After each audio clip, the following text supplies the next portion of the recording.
Hi, good evening, everyone, and welcome to another episode of Cutting Through Conversations that Go Beyond the Plate.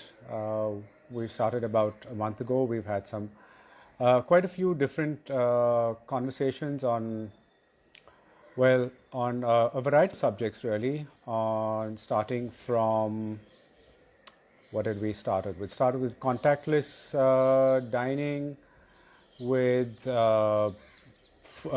movies on wines, on eating healthy during the lockdown. And today we're going to talk about empowering marginalized women in South India. And we have Fiona, who has just joined us from Kochi. Fiona, all good? Not quite. Hi. All good. You can hear me clearly. Yes, I can. Yeah, you want to turn down the camera a little bit so we can see a little bit more of your face. We're seeing a lot of Sure. your ceiling. Nice feeling, yeah? Just give me a minute. Yeah. Is that better? Much better, much better. Yeah. Great.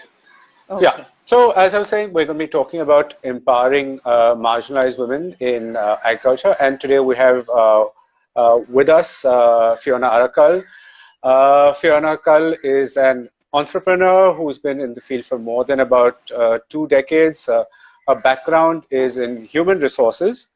But of late, she wears multiple hats. She's a founding member of Raise Our Voices Foundation, which works with women, transgenders, all people who are affected with gender rights issues.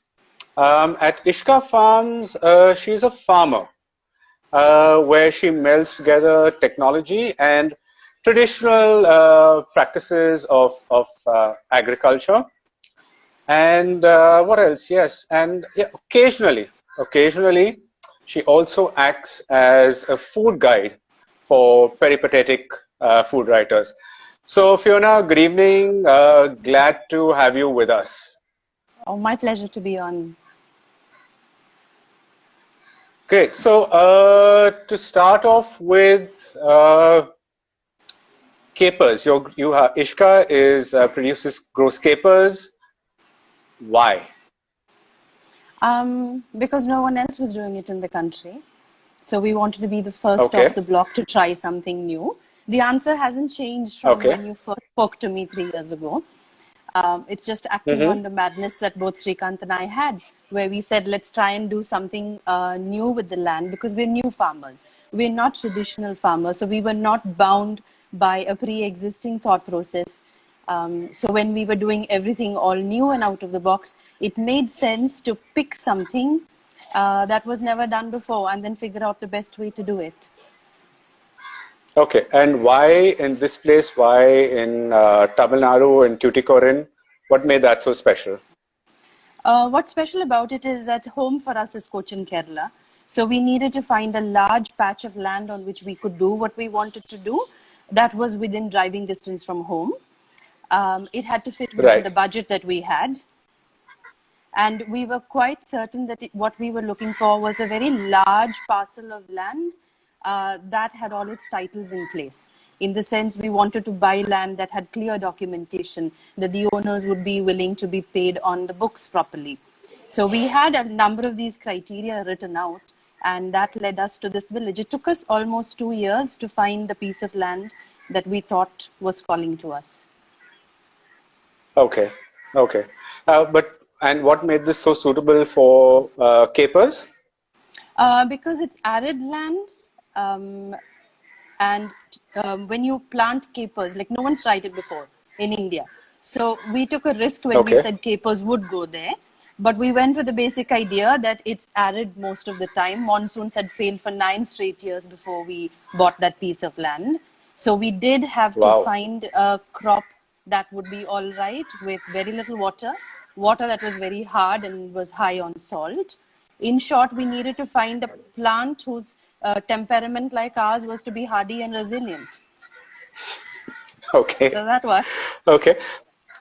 Okay, fair enough. But there's also something interesting about that particular village that you're in. I mean, apart from the climate and the geography, socially, it's quite distinctive. Will you tell us a little bit about that? See, we stumbled onto the fact that it's socially quite distinctive. We didn't go looking for a village that was distinctive. I think the fact that both Right. Srikant and I were ignorant was played to our strengths, in the sense Okay. that it's much after we bought the land and we started working on it that we realized that if you looked at the social hierarchy, the land in which we have the village is Mm-hmm. predominantly occupied by people from the SC/ST category, since we love categorizing people in this country. But it wasn't a conscious Mm-hmm. decision. Like, we are entrepreneurs, we wanted to have a farming enterprise run in a manner that suited our moral graph, where we could do something new, Right. we could set benchmarks, and everything that we've done there has led towards that. Okay. Okay. And when you all started, did you all start with the objective of working with women, of empowering women, or how did that process unfold?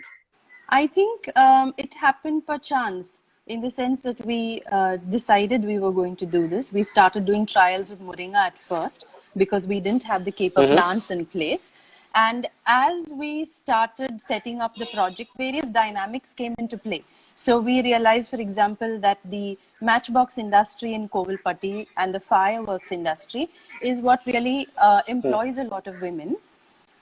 Right. You look at our present staffs, most of them are from families where the women have worked in the matchbox industry or they themselves did.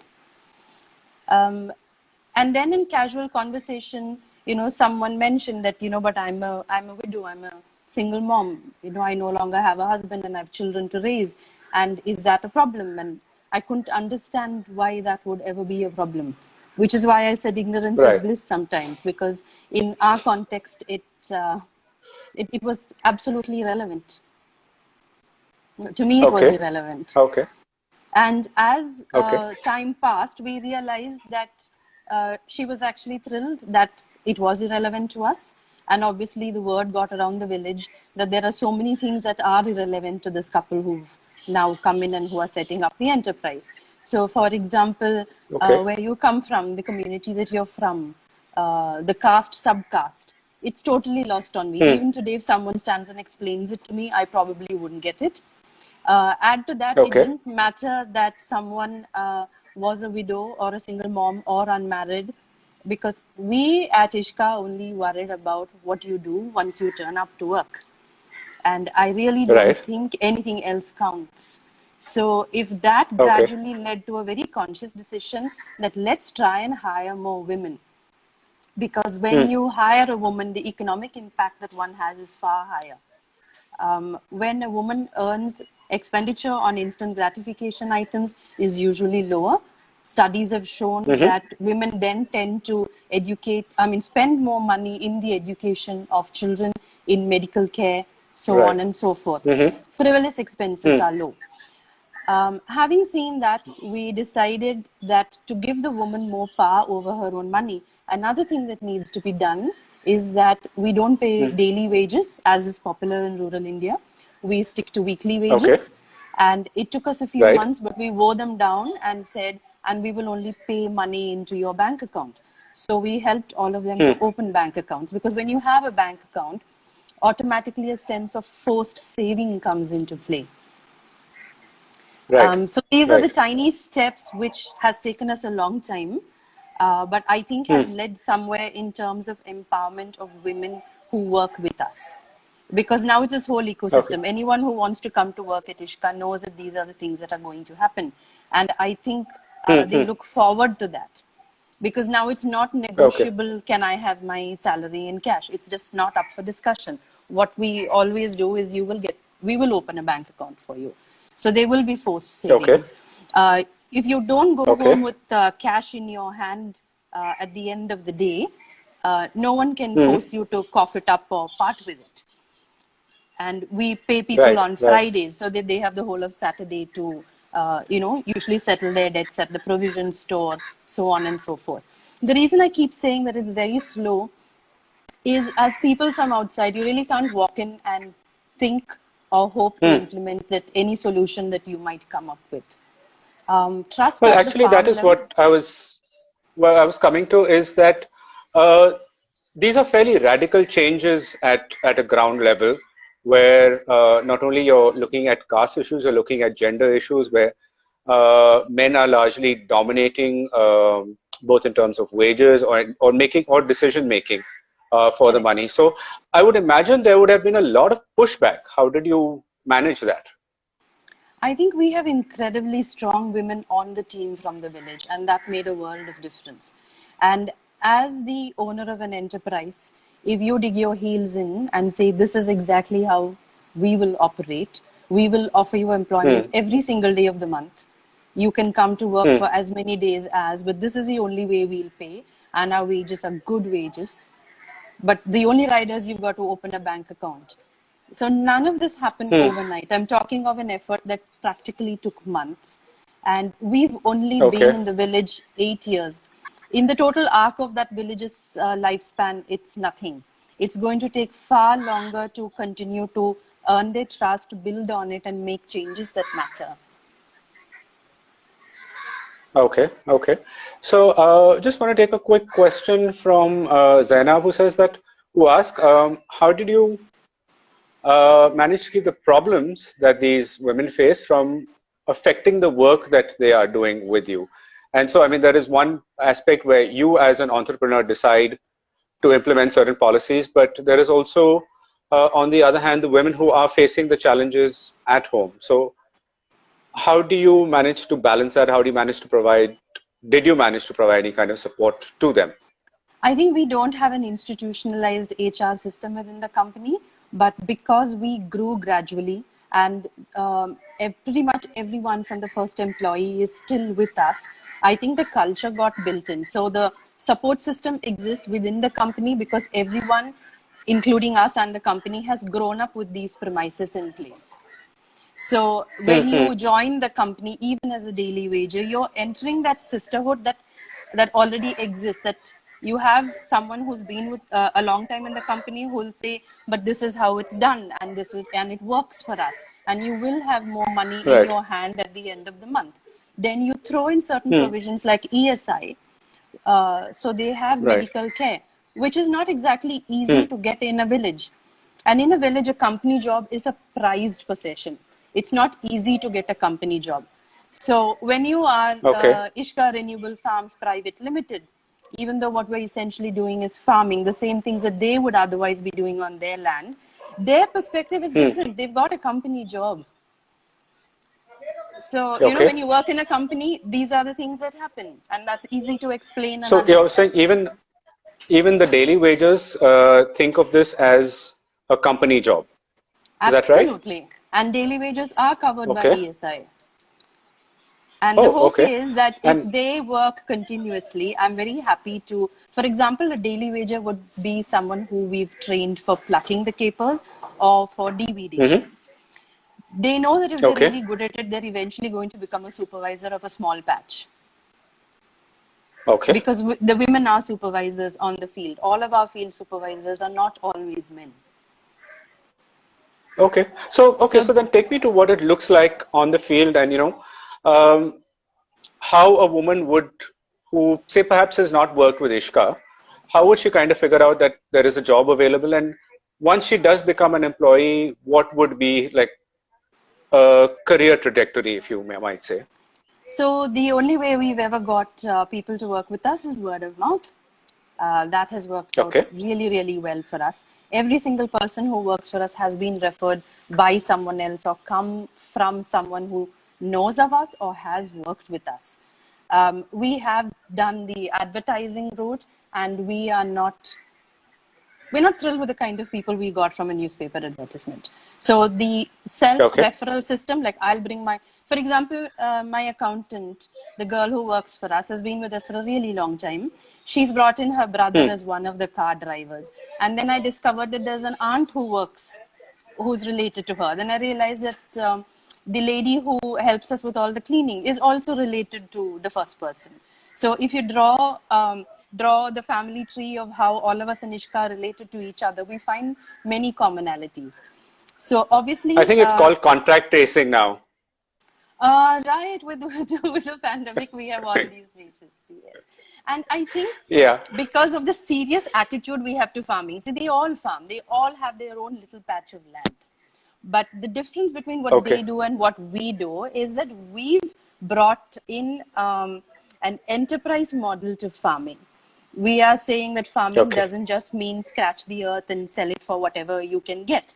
But there are systems and procedures, there's a science behind it, there is a method of the modern world that you must follow and you will get results.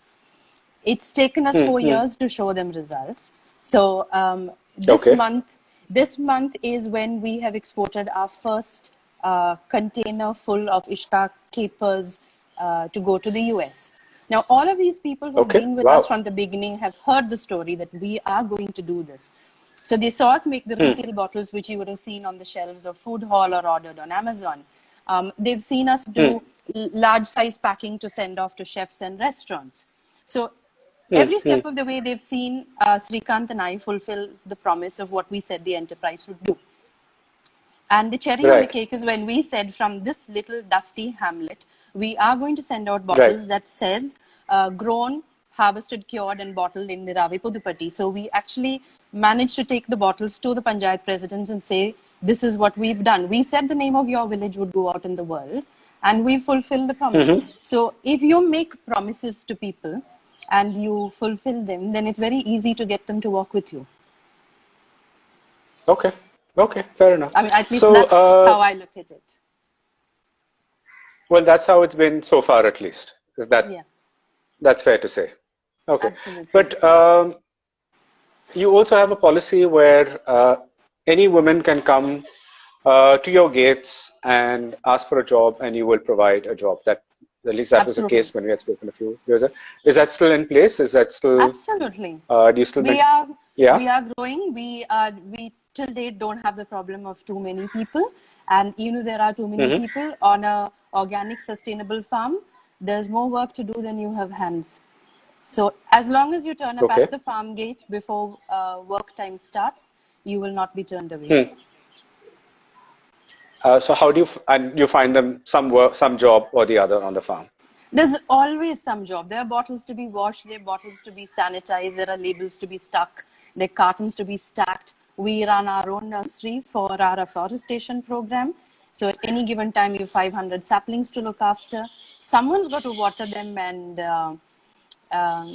de-weed them and move them around. I only wave my arms around, right? You need a whole army of people to make it possible. Okay. So just give us a scale of your operations. I mean, we didn't get that so that we understand, what the labor need is over there. How many acres are we looking at roughly So over here? we now possess about 400 acres of land. It's not one continuous piece. It's fragmented pieces within 2 villages. Okay. So it's a large land holding by any stretch of imagination, especially when it's for people who are new to the farming business and it's not inherited land. It's something that we have set up from scratch. So the land holding is large. The challenges with a large land holding are in equal proportion. What we've done is the commercial crops that we grow, which is moringa and capers, we're doing it in bits and pieces. Like every season that we can afford to, we expand and we expand. At present, we have about 150 acres of capers and about 60 acres of moringa at our main farm.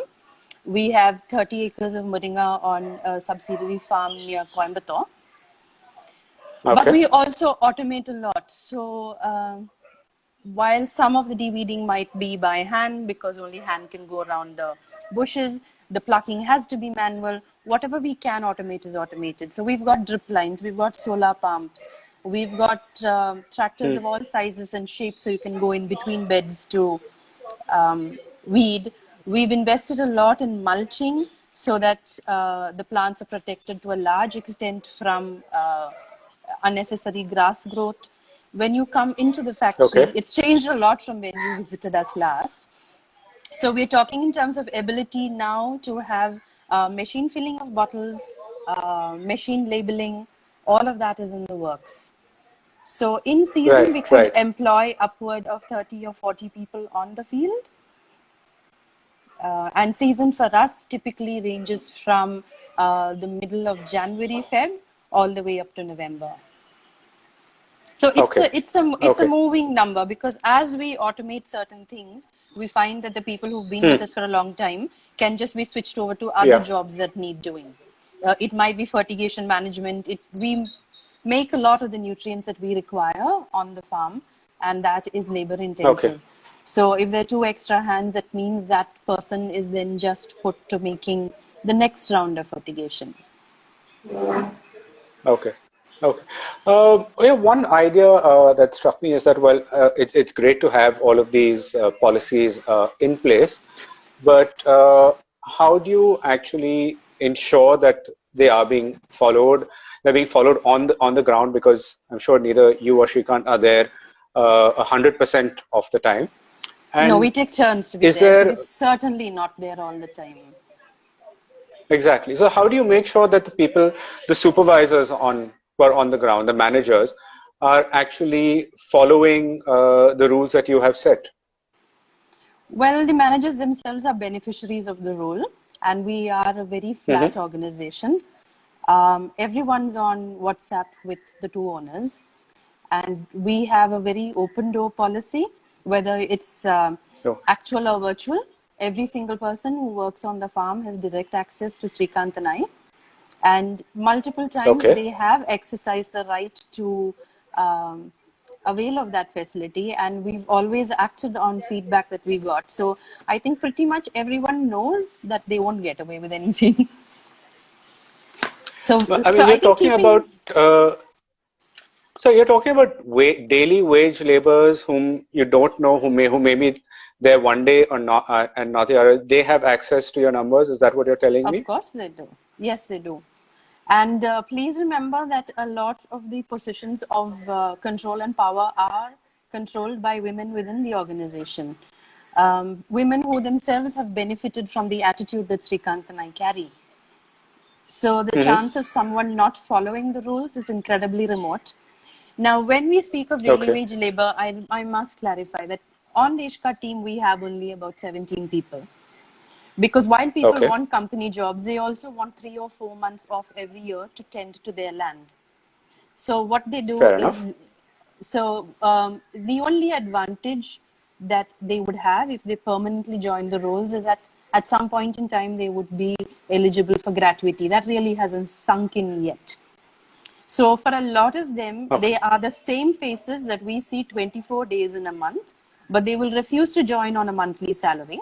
They want to keep getting their weekly wage, and they want the Okay. freedom to just turn around and say, Madam, I'm not coming for the next 3 months because I'm tilling my land.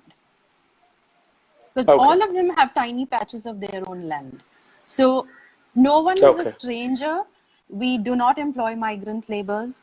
All of our labor, men or women, are either from Niravi Pudupatti village, or they're from Padandapulli, or they're from Ettayapuram. They're just from the neighboring 3 or 4 villages. No one is getting trucked out from 50 kilometers away. And in rural India, it means no one is then a stranger. Like you walk in the marketplace, you will recognize someone as having worked on your land at some point in time. Right. Right. And Okay. village gossip chain is really fast. It's way better than Instagram. Okay. But does the gossip chain also include you then? I mean, I'm sure it do does. you get to hear? Do Yeah, we I mean, get so to it hear? comes back Of to you as course. well. Yes. And I must say Okay, that okay. one of the good things about having the open door policy, about having this firm belief that we will not truck in labor from other people. During the pandemic, it served us well because we didn't lose any staff. We didn't lose any laborers. Okay. We are not struggling with 200 acres of cropped land for want of manpower. We've got other issues that came with the lockdown. Uh, that Mm-hmm. was another litany of woes. But when you speak about people, our village didn't, at least till date, we've not had any infections, and Okay. we've not lost anyone from our workforce. Okay, okay. And are you the only company, agricultural company in the area, or are there others uh, in, say, the neighboring villages or anything else that sort? In the neighboring town, there are very organized lemon growers. In our village, they would be goat rearing companies, but they're not structured the way we are. We are structured, if you look at us, like a real proper company. It's a registered private limited company. There's shares, there's audit, there are returns filed Hmm. to registrar of companies. Um, there is corporate oversight all the time. That does not exist in the area. So, has the philosophy that you are running by, has that uh, changed or had any impact on any of the other organizations in the area, or any of the companies in the area? Is anyone coming to you and saying, like, listen, we'd like to follow your example? I think we've had a lot of curious visitors, especially when we did things like lay down the drip lines, because no one's seen Hmm. that expanse of drip irrigation being done. Also, they've never Hmm. seen that amount of drip irrigation being successful. So we have a lot of curious onlookers. We are constantly being approached by people who want to know if we would grow capers with them or if they could grow capers for us. So those No, conversations I'm are. looking more specifically about the about your women employment and how you're handling I them. don't even, I Looking more don't even, specifically at that. I don't even think people realize that or have that as a talking point. It's something Srikanth and I do in the company because that's what we believe in. I But surely, I don't mean, think like as you said, like anyone's. I don't think they've the realized whole it. gossip That's the chain. I mean, charm.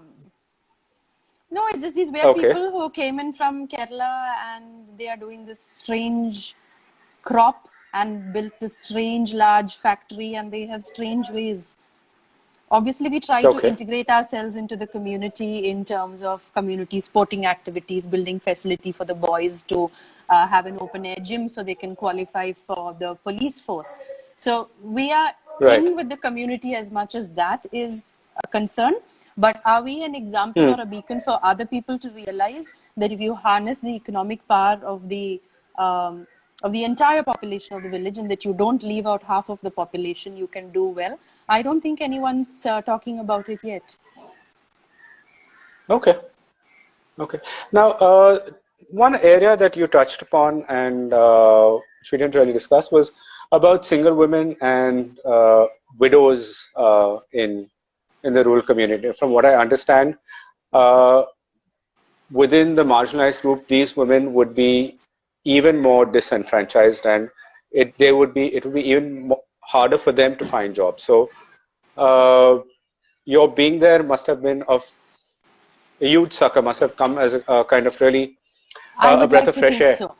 I would like to think so. And this No. is where, like I repeatedly say, our ignorance has played to our strength because we give Hmm. no credence to the fact that in popular culture, it could be considered unfortunate or unlucky if your has passed away. At Ishka Farms, Hmm. it makes absolutely no difference. So I would like to think that it made a difference to the lives of those women, but Hmm. we are not engaging in those conversations, Okay. or no one's asked us. Uh, no one's asked you. Okay. Okay. Fair enough. Fair enough. And but you also mentioned that some of these women have turned entrepreneurs themselves in the context of like, well, not, maybe not entrepreneurs, have been more active in kind of bringing other widows and other people of the same Yes, status into the employment circle. Is that yes, right? that has happened, and which is what I'm calling my organic growth. And by doing so, I Okay. don't think we. At one point in time, I wondered if we would alienate the rest of the village with that attitude, right? Um, Right.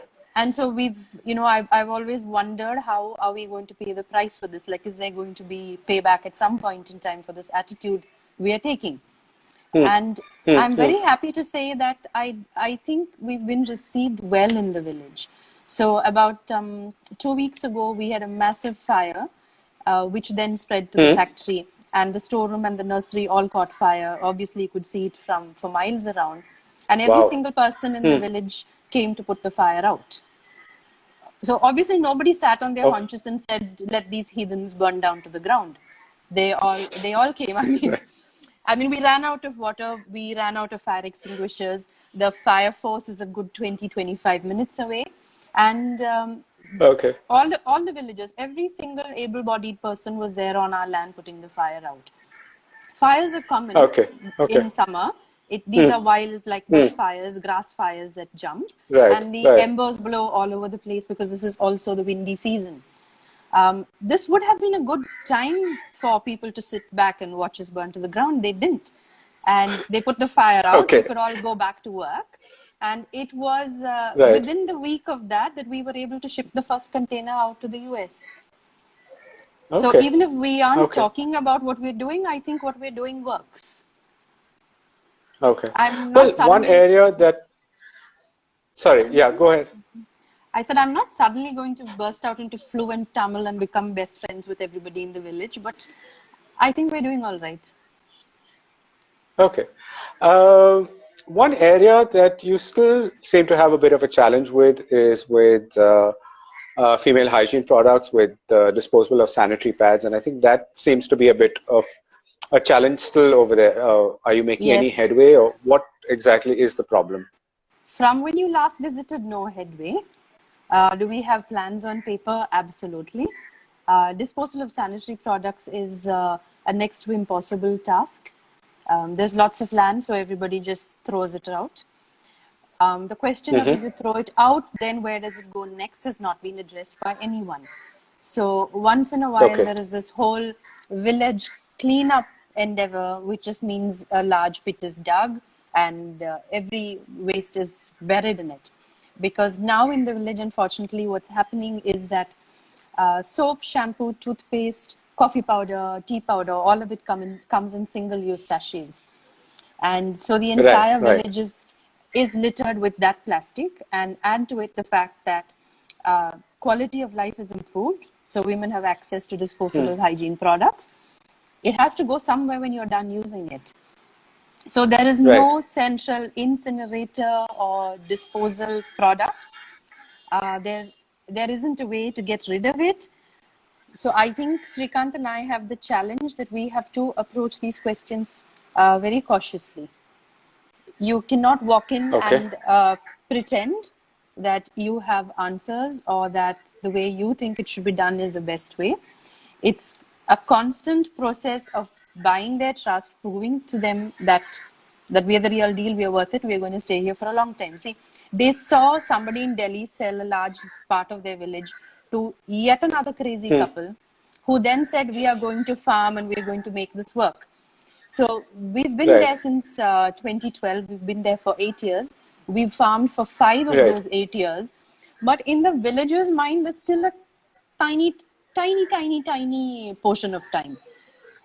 So while Sure. Sure. even when you visited us so many years ago, I told you that that was one of the things that was rankling and on my list. It's still on the Hmm. Hmm. list. It's even higher on the list now than earlier, but it's going to get time to Right. get done. I think we discussed all the Fair. single-use sachets, right? The shampoo, the Yeah. Yeah. coffee. I understand that that's all Hmm. the villagers can afford to buy, which is why the multinational companies send all these tiny sachets to the village. Because when you get your Exactly. weekly Yeah. Yeah. wage, you can only buy shampoo for 5 days. Yeah. Yeah, Yeah. but we still don't have an answer to the plastic menace. The goats are still eating the plastic like you saw them last eat the plastic. Oh, okay. Well, Fiona, I was going to end with, what advice would you give many of the new urban farmers who are moving into the industry? But I think you've already uh, quite plainly laid out what should be the kind of approach for people who are getting into farming, who are kind of working with people, with communities that they are not familiar with. So thank you so much for coming on, for being with us, for sharing the Ishka story, and for how you have worked with women in rural Tamil Nadu. Uh, Thank you. Thank you, everyone. Thank you, everyone, for listening in, for joining us for this episode as well.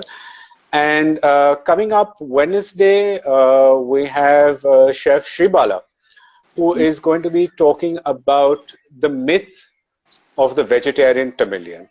So, looking forward to seeing all of you on Wednesday. Stay safe, stay well, take care. See you Bye, guys. Antoine. Thank you.